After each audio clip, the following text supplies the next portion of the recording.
Hi friends, welcome back to my channel. இன்னைக்கு நம்ம பார்க்க போற வீடியோ என்னன்னு பார்த்தீங்கன்னா, வீட்டிற்கு அழகு சேர்க்கும் குழந்தை பாக்கியம். வாஸ்துவின் காரணம் அறியலாம் வாருங்கள். ஒரு வீட்டில் குழந்தை சத்தம் கேட்டல் என்பது அளப்பரிய மகிழ்ச்சியையும் மன நிறைவையும் தரும் ஒரு அழகிய நிகழ்வாகும்.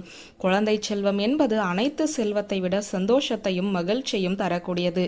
ஆனால் சிலர் அதை முழுமையாக அனுபவிக்கக்கூடிய சூழ்நிலையில் இல்லாமல் இருக்கிறார்கள். வாஸ்துவில் ஒவ்வொரு திசையும் வீட்டில் உள்ள நபர்களின் வாழ்க்கை தரத்தையும் குணத்தையும் பொருளாதாரத்தையும் தீர்மானிக்கிறது.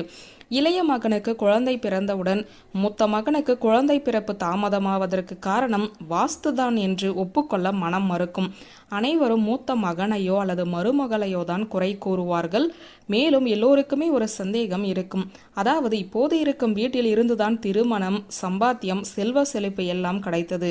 பிறகு எப்படி குழந்தை பிறப்பிற்கு மட்டும் வாஸ்து ஒரு காரணமாக அமையும் என கேள்வியும் எழும்.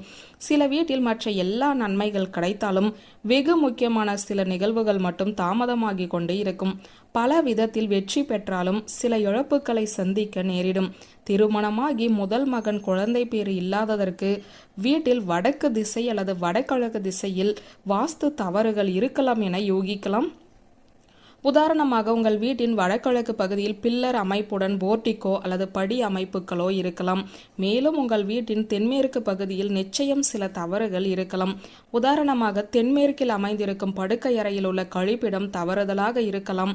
அல்லது தென்மேற்கில் பூஜை அறை போன்ற அமைப்புகள் இருக்குமே ஆனால் நிச்சயமாக முதல் மகன் குழந்தை பேறு பெறுவது தள்ளிக்கொண்டே போகும் வாய்ப்புகள் அதிகம். எனவே வாஸ்து பலம் வாய்ந்த வீடாக உங்கள் வீட்டை மாற்றி அமைக்கும் போது குழந்தை செல்வம் விரைவில் கிட்டும். மேலும் எந்த இழப்புமின்றி நல்வாழ்வு வாழலாம்.